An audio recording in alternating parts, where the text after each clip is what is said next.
Good morning students. आज topic करवाएंगे point mutation and frame shift mutation. देखिए, जैसा कि बच्चे बता रहे थे प्रॉब्लम आई हुई थी, तो उसमें दो तीन चीजों का आपको याद रखना है। यहाँ पे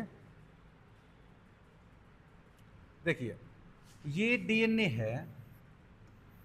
जब डीएनए को हम डीनेचुरेशन करते हैं हाई टेम्परेचर पे या NaOH अल्कली डाल के, तो हम देखते हैं जैसे A double bond T, G triple bond C, ठीक है ना, C triple bond G, T double bond A, ये 5 एंड है, ये 3 एंड, ये 5 एंड और ये 3 एंड।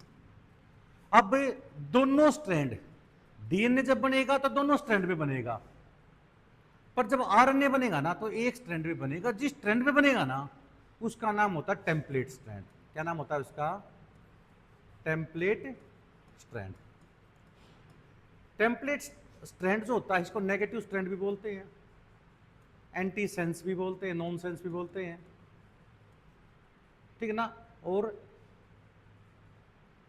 नॉन सेंस कह दो, और नॉन कोडोन या एंटी कोडोन कह दो इसको, एंटी कोडोन, ठीक है ना। एंटी कोडोन, नॉनसेंस, नेगेटिव और टेम्पलेट स्ट्रैंड। अब इसमें जो ये दूसरे वाला स्ट्रैंड है इसका नाम positive strand, codon, non template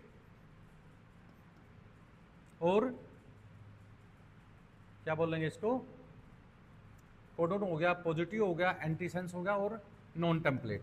non template एक ही नाम है, पर जर्नल याद रख लो। ये टेम्पलेट है, टेम्पलेट को एंटीकोडोन बोलते हैं, और दूसरा जो होता है वो कोडोन होता है, ठीक है, जिसको हम नॉन टेम्पलेट कहते हैं। क्योंकि जो आरएनए बनेगा वो टेम्पलेट स्ट्रैंड भी बनता है। अब टेम्पलेट स्ट्रैंड के जो डीएनए है उसी रेस्पेक्ट में बनेगा। मान लीजिए TCGA है, तो mRNA कौन सा बनना चाहिए? यहां पे T के साथ A, C के साथ G के साथ C, A की जगह T आना चाहिए, पर क्योंकि आरएनए है तो आरएनए में थाइमिन की जगह क्या जाएगा? यूरेसिल। यानी AGCT था, यानी कोडोन में AGCT था। सिंपल जो mRNA बनेगा ना वो टेम्पलेट पे बनेगा। टेम्पलेट कौन सा है? TCGA। इसकी रिस्पेक्ट में जो बनेगा वो AGCU बन गया।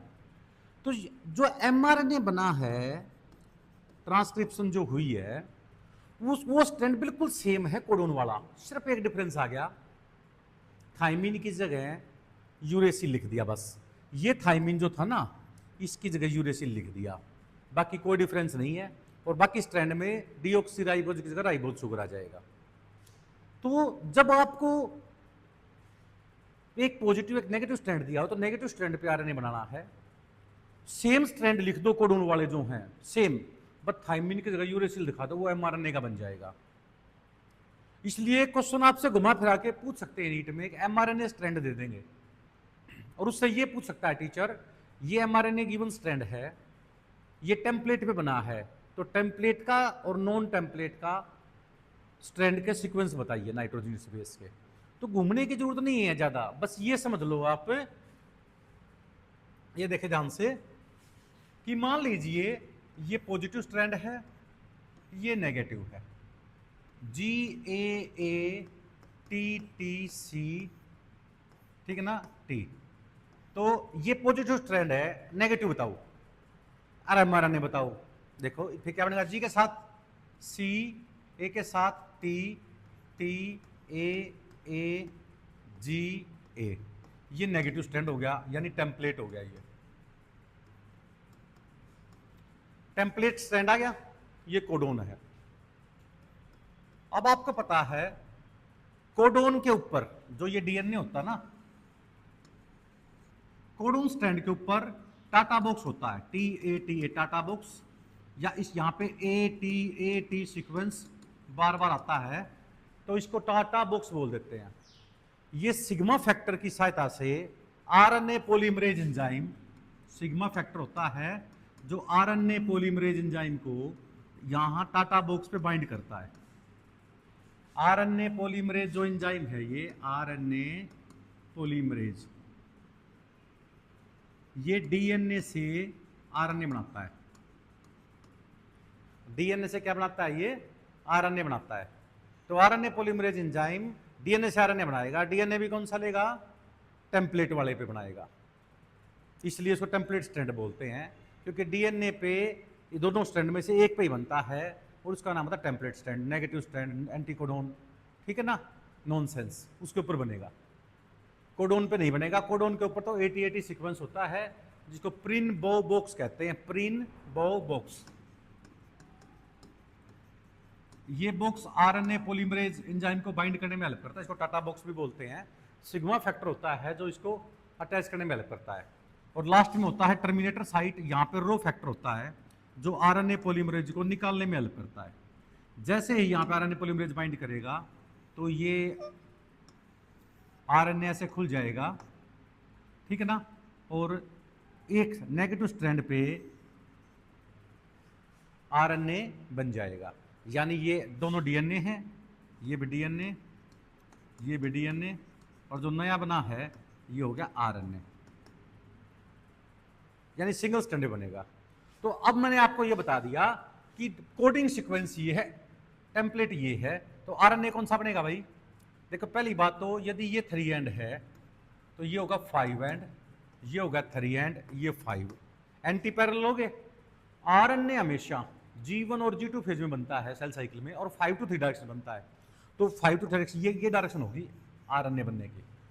यदि यहां 3 होता तो ये नीचे डायरेक्शन होती इसकी।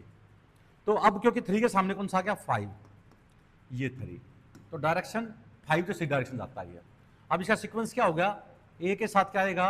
यू, क्योंकि थाइमिन की जगह क्या जाएगा? यूरेसिल, जी की जगह सी, ए की जगह टी, टी की जगह क्या गया? यू, सॉरी, यू की, टी की जगह यू, ए जी। तो आरएनए सीक्वेंस क्या हो गया? You see you, U A जी। अब जो आरएनए जाएगा ना वो ये जाएगा, मान लीजिए ये आरएनए हो गया, तो इसमें जाएगा you see you, U A, यानी इससे एक एमिनो एसिड बनेगा, ये कोडोन हो गया एमआरएनए वाला। तो जो आप टेबल से देख लीजिए, टेबल में जैसे मैच करोगे ना, you see you, U A, ठीक है ना, ये तो स्टॉप कोडोन हो गया। तो ये जो बनेगा ये पार्टिकुलर एक एमिनो एसिड के लिए कोडोन होता है, जो कि ट्रिपलेट कोडोन में हमने बताया था, 64 जो चार्ट दिखाया था आपको। तो आपको यदि एमआरएनए दिया है तो आप उससे टेम्पलेट निकाल सकते हैं, एमआरएनए दिया तो टेम्पलेट निकाल लो उससे। अब सेम सीक्वेंस यही है, यू की जगह लिख दो T C you, U A, यही तो है, टी सी, ठीक है, यू की ये आ गया, टी सी टी, फिर टी की जगह क्या, यू की जगह क्या लिख दो? टी। तो आप देखोगे यू की जगह लिख दो आप T C T, T A, तो ये जो सीक्वेंस है, ये दोनों सीक्वेंस में डिफरेंस क्या है? इस दोनों में थाइमिन की जगह यूरेसिल आ रखा है बस, और कोई ज्यादा डिफरेंस नहीं है। इसलिए लगभग सेम स्ट्रैंड होते हैं एमआरएनए के और कोडोन के। बस एमआरएनए है तो यू दिखा दो थाइमिन की जगह, और कोडोन है तो टी दिखा दो। दूसरा देखिए, जैसे कोडोन सीक्वेंस लिख दिया बेटा ये वाला, ठीक है ना, जैसे ये दिखा दिया कोडोन पॉजिटिव, और ये दिखा दिया टेम्पलेट। कोडोन सीक्वेंस ये है TAC, CG, CCG, TCA। तो एंटीकोडोन कौन सा होगा? तो एंटीकोडोन ये रहा टेम्पलेट, क्योंकि दो स्ट्रैंड है ना, एक ये रहा एक ये रहा, तो ये पॉजिटिव स्ट्रैंड है ये, ठीक है ना। कौन कौन सा है? TAC, CCG, TCA। तो इसका नेगेटिव का कौन सा आएगा? ए के साथ T, जी, सी के साथ G, सी के साथ G, G, ठीक है ना, G के साथ C, A, G, T, ये आ गया नेगेटिव का। अब इसको भूल जाओ आप, पॉजिटिव कोडिंग को भूल जाओ, नेगेटिव के रिस्पेक्ट में ले आओ, ए के साथ क्या आएगा यू, ए सी जी जी, ये तो सेम आएगा। टी की जगह यहाँ पे आ जाएगा ये, ए की जगह आ जाएगा टी, टी की जगह आ जाएगा यू। यानी आप देखोगे जहाँ इस सीक्वेंस में, इस सीक्वेंस में क्या फर्क है, थाइमिन थाइमिन ये दो चेंज हो रखे हैं, बाकी कुछ नहीं है। एक ये चेंज हो गया, एक ये, यानी इसकी जगह ये, इसकी जगह ये। यानी जो एमआरएनए पे बनेगा बेटा, जो मतलब एमआरएनए बनेगा वो कोडोन का ही कॉपी होती है, पर थाइमिन की जगह यूरेसिल आ जाएगा, ध्यान रखना। आपको ये पता है तो ये भी निकाल सकते हो, ये भी निकाल सकते हो। इन तीनों में से कोई एक स्ट्रैंड दे दे तो तीनों निकल जाएंगे। अब यदि हम कोडोन की बात करते हैं, यूएसी थायरोसिन बनाएगा, सीसीजी प्रोलिन बनाएगा, यूसीए सीरीन बनाएगा। ठीक है, ऐसे कोडोन चलते रहेंगे, क्योंकि 64 कोडोन होते हैं। यूएए, यूएसी, यूजीए जो होता है ना, स्टॉप कोडोन का काम करते हैं, ठीक है ना। पर कई जगह प्रीमेचर चेन टर्मिनेशन होता है तो कोडोन का काम नहीं करता। जैसे जैसे ये दिखा रखा है, यूएसी क्या बना रखा है, ये क्या बना दिया ने, थायरोसिन बना दिया। अब सपोज करो मतलब कोई भी अमीनो एसिड बना दिया, अमीनो एसिड 1 लगा लो, 2 लगा लो, 3 लगा लो, एक ए की जगह टी आ जाए, जी की या जी आ जाए या सी आ जाए, एक की जगह सब्स्टिट्यूट हो जाए कोई नाइट्रोजन बेस, तो आप देखोगे केवल एक अमीनो एसिड में फर्क पड़ेगा, बाकी अमीनो एसिड में फर्क नहीं पड़ेगा। यदि कोई चीज सब्स्टिट्यूट हो जाए, एक को उठा के दूसरी चीज आ जाए उसके जगह, तो केवल एक अमीनो एसिड चेंज होगा, बाकी के अमीनो एसिड चेंज नहीं होंगे। ऐसे म्यूटेशन का नाम होता है बेटा पॉइंट म्यूटेशन। क्या नाम होता है, पॉइंट म्यूटेशन। पॉइंट म्यूटेशन मैंने बताया था सिकल सेल एनीमिया में होता है, ऑटोसोमल रिलेटेड डिजीज है, जिसमें हीमोग्लोबिन की बीटा चेन में 6th पोजीशन पे ग्लूटामिक एसिड बनता है, उसकी जगह क्या बन जाता है, वेलिन बन जाता है, केवल एक नाइट्रोजनियस बेस की सब्स्टिट्यूट होने से, चेंज होने से। ठीक है ना, इसका नाम होता है पॉइंट म्यूटेशन। अब देखिए बेटा, जैसे ये एग्जांपल था आपका, हीमोग्लोबिन, एक आरबीसी में 280 मिलियन हीमोग्लोबिन होते हैं। एक हीमोग्लोबिन में 2 अल्फा चेन, 2 बीटा चेन होती हैं, 4 आयरन ग्रुप होते हैं, और 2 अल्फा चेन होती है। तो एक अल्फा चेन में 141 एमिनो एसिड और एक बीटा चेन के अंदर 146 एमिनो एसिड होते हैं। यानी टोटल यदि हम एक हीमोग्लोबिन में देखें तो 141 इंटू 2, 146 इंटू 2, 282 और 292 को जोड़ दो, 574 एमिनो एसिड होते हैं। पर 6th पोजीशन पे ग्लूटामिक एसिड जगह, जैसे देखो ध्यान से, ये रहा नॉर्मल हीमोग्लोबिन है तो ये कोडोन हो गया, ये एंटीकोडोन, तो GAC इस ए की जगह टी आ गया। यानी जो GAC है ना, इसकी ए की जगह क्या आ गया भाई, टी आ गया। यानी ईस्ट ए की जगह टी आ गया बेटा, बस एक नाइट्रोजन बेस सब्स्टिट्यूट हो गया, ए की जगह टी आ गया, जिसकी वजह से एंटीकोडोन बनेगा CTC बन गया उसमें। तो mRNA कौन सा बनेगा, इसकी रिस्पेक्ट में बनेगा, C के साथ G, A के साथ U, यानी सेम कोडोन वाला बनेगा, पर थाइमिन की जगह क्या जाएगा, यूरेसिल आ जाएगा। यानी C के साथ G, A के साथ U, C के साथ G। यानी ये तो है कोडोन, ये है टेम्पलेट, और ये आ गया mRNA। और ये mRNA बना गया, तो यहां पे ग्लूटामिक एसिड था 6th पोजीशन पे, CGAG की से बनता था ग्लूटामिक एसिड, और GUG से बन गया वेलिन। यानी एक नाइट्रोजन बेस के सब्स्टिट्यूट होने की वजह से, चेंज होने की वजह से, ए की जगह टी आने की वजह से, तो mRNA में GAG बन गया, नॉर्मली GAG बनता था, उसकी जगह GUG बन गया, जिसकी वजह से 6th पोजीशन पे ग्लूटामिक एसिड बन रहा था और उसकी जगह क्या बन गया भाई, वेलिन आ गया। तो ये तो 6th पोजीशन थी ना, इसमें क्या आ गया, ग्लूटामिक एसिड की जगह वेलिन। इससे आरबीसी नॉर्मल की बजाय सिकल सेप की होगी, और जिसकी वजह से जो होता है सिकल सेल एनीमिया हो गया। वास्तव में एक एडेप्टेशन भी थी sickle cell anaemia, African country में मलेरिया बहुत ज़्यादा फैल रहा था, तो मलेरिया से बचने के लिए अब नेचर में अपने आप बदलाव हुआ, ये म्यूटेशन हुआ एक नाइट्रोजन से बेस का, कोडोन में GAG की जगह GTG बन गया, जिसकी वजह से mRNA में GAG बनना चाहिए था पर बन गया GUG, और ग्लूटामिक एसिड जगह बन गया वेलिन। ठीक है, ग्लूटामिक एसिड जगह क्या बन गया भाई, वेलिन। ये जो नॉर्मल होते हैं ना, जैसे हम बात करें HbA, ये है नॉर्मल हीमोग्लोबिन है जैसे हमारा है, जिसके अंदर HbS है, ये मरेगा, लिथल जीन होता है, ये सिकल सेल एनीमिया होता है, ठीक है, ये सर्वाइवल नहीं है इसका, इसमें मेल भी कैरियर हो सकता है, फीमेल भी, पर जो ये कंडीशन है ना HbA HbS, ये कैरियर होते हैं, पर इन कैरियर के अंदर कभी भी मलेरिया नहीं होता थी, तो ये अडेप्टेशन थी पॉइंट म्यूटेशन की वजह से, इसलिए पॉइंट म्यूटेशन जब भी पूछा जाए ना, this is the best example. अब बात करते हैं हम फ्रेम शिफ्ट म्यूटेशन की। जब बात करते हैं बेटा फ्रेम शिफ्ट म्यूटेशन की, मैंने बताया था जो ट्रिपलेट कोडन होते हैं ना, वो सीक्वेंस चलते रहते हैं, कोई कोमा नहीं होता उनके बीच में, लगातार चलते रहते हैं वो, ठीक है ना। और 64 कोडन में से 3 तो स्टॉप कोडन हो गए, UAA, UAG, UGA, ओक्रेम्बरोफल जिसको बोलते हैं, बाकी 64 से 20 एमिनो एसिड बनते हैं, यानी डीजनरेशन नहीं होती, रिडंडेंसी नहीं होती, ऐसा नहीं है, एक से ज़्यादा कोडन भी हो सकते हैं एक एमिनो एसिड के लिए, जिसका हमने पूरा चार्ट बना के दिखाया था आपको।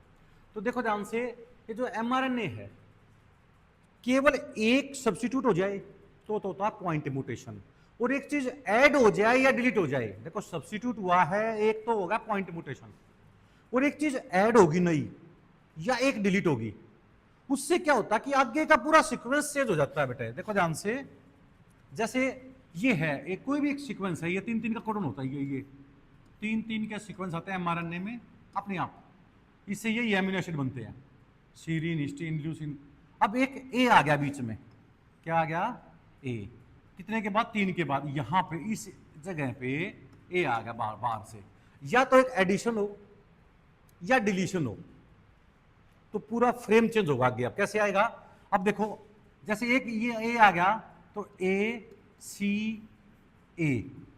गिर गया, ये C बाहर निकल गया, अब ये बनेगा CUU, फिर AGA, आगे मतलब पूरा सीक्वेंस ही चेंज हो गया, आगे क्या होगा, पूरा सीक्वेंस ही चेंज हो गया, ठीक है ना। तो सारे एमिनो एसिड बाई चांस की बात है सेम आगे, अदरवाइज सारे क्या हो गए, देखो एस्पेरिन की जगह आर्गिनिन हो गया, लाइजिन की जगह ग्लूटानाइक एसिड हो गया, ल्यूसीन की जगह थ्रियोनिन हो गया।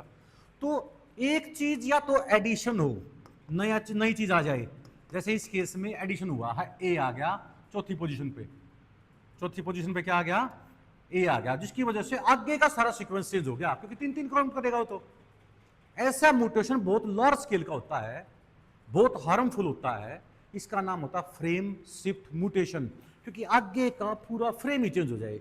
अब मान लीजिए हम आपको घुमाने ले चले हिमाचल में, और मैं कह दूं बेटा 3-3 बच्चे अपने ट्रिपलेट की फॉर्म में खड़े हो जाओ, 3-3 बच्चा जिनका ग्रुप अच्छा ना वो खड़े हो जाओ। अब सारे बच्चे खड़े हो गए, तो उन्हें पहले तीनों का एक नाम लिख लिया, भाई इनको ये सीट मिलेगी, अगले 3 का एक नाम लिख लिया, उससे अगले का एक नाम लिख लिया, सारे खुश। अब एक बंदा आ गया भाग जी मुझे भी ऐड करो, और वो भाग के पहली सीट पे जाके बैठ गया, यानी एक चीज ऐड होगी या एक चीज डिलीट, एक बच्चा उठ के भाग गया, मैं नहीं जाता जी। तो हमें तो सीक्वेंस वाइज पूरे करनी है सीट, तो आगे जितनी भी सीट पे जो पेयरिंग हो रखे सबकी चेंज होगी ना, या तो चीज एडिशन हो जाए या कोई चीज डिलीट हो जाए, ठीक है ना। तो पूरा फ्रेम चेंज हो जाता है आगे का, इसका नाम होता है frame shift mutation. Point mutation में तो एक चीज सब्स्टिट्यूट होती है, पॉइंट म्यूटेशन में तो जैसे AGC है, इस C की जगह कुछ और आ जाए यहाँ पे, तो एक एमिनो एसिड चेंज होगा ना, वो पॉइंट म्यूटेशन हो गया। और जिसमें एक चीज एडिशन या डिलीट हो जाए तो आगे का पूरा फ्रेम चेंज हो जाता है, इसका नाम होता है फ्रेम शिफ्ट म्यूटेशन। तो क्लियर कर ले बेटा इसको, थैंक यू।